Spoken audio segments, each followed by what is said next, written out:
Does a bear poop in the woods? You know that it does, right next to the wolves.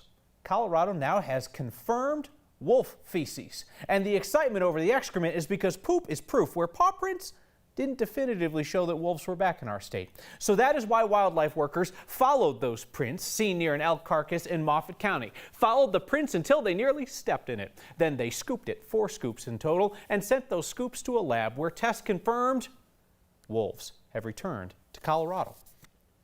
So as Coloradans prepare to vote in November on whether to forcibly reintroduce wolves, we know for sure that they have voluntarily reintroduced themselves.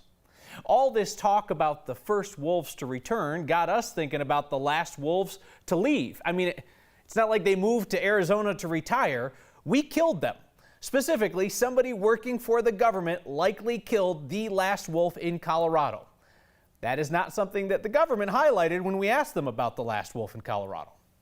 We don't know of necessarily the very last wolf that was killed in Colorado or that died in Colorado, but we do know that it was around the mid-1940s when that happened. We used to celebrate killing wolves because they preyed on livestock. Look at this all-caps headline I found in the Steamboat Pilot. This is from 1921. Cattle slayer wolf killed after doing much damage.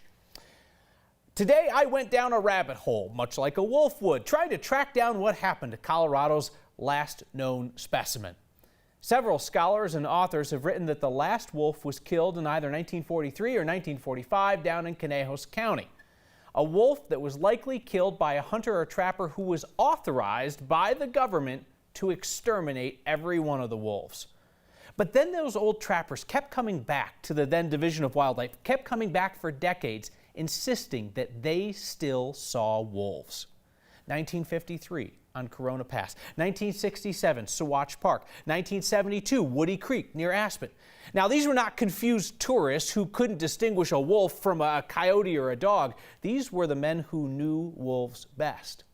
In 1972, Colorado's Division of Wildlife put a plea in newspapers writing, "Hopefully one day someone will come up with a photograph or other concrete evidence." That concrete evidence is now in the hands of wildlife officers. Let's hope they're wearing gloves.